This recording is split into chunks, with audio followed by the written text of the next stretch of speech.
এই তো আমি জিতেই যাব। আরে বাহ!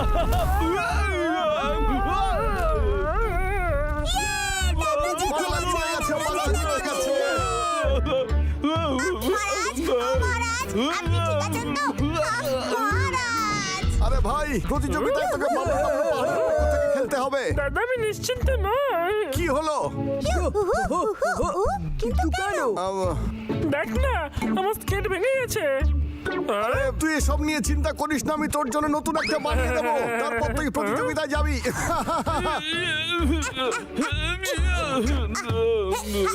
দাদা তোরা বাড়ি যেতে পারিস, তোরা সারাদিন আমার সঙ্গে ছিলি, নিশ্চয়ই ক্লান্ত হয়ে গেছিস। আমি নিজেকে সামলাতে পারবো। আমরা কাল সকালে এখানে আমি বেরোনোর আগে দেখা করবো, ঠিক আছে? দেখা হচ্ছে। ঠিক আছে, চল বাড়ি যাই। আমার মহারাজের খেলার সময় হয়ে গেছে। চল যাওয়া যাক, আমারই জেতার কথা ছিল। ছোট, আমার একটা কাজ আছে, তুই যা, আমি আসছি। যা যা যা যা। ডাবলু যদি কোনোভাবে প্রতিযোগিতায় না যেতে পারে তাহলে প্রতিযোগিতায় আমি জিতবো। আমার নতুন স্কেটের জন্য কোন ধরনের জিনিস ঠিক হবে?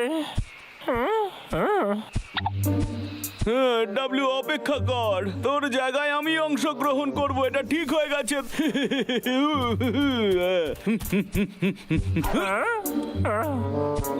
চাকা বানানোর জন্য একটা ব্যবস্থা করতে হবে। আরে বাত, এই পাথরগুলো একদম ঠিকঠাক। এগুলো দিয়ে কাজটা সহজ হয়ে যাবে।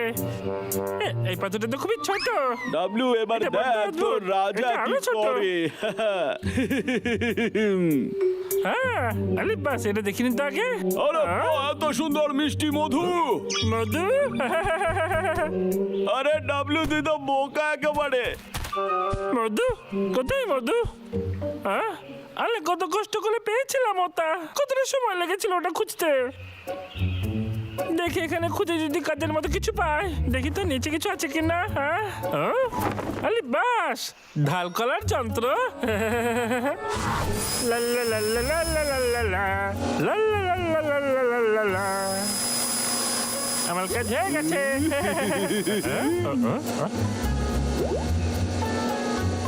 আমি তো এরকম দুটো বানিয়েছিলাম, আবার বানিয়ে নিচ্ছি। হ্যাঁ,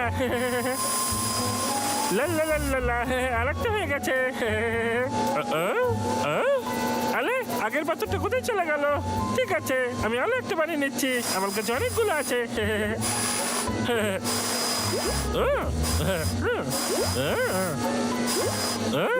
শেষ পর্যন্ত আমার কাজ হয়ে গেছে, আমি খুব ক্লান্ত হয়ে গেছি। আরে ওটা আমার চাকা ছিল। আরে না, আমাকে অন্য উপায় বের করতে হবে।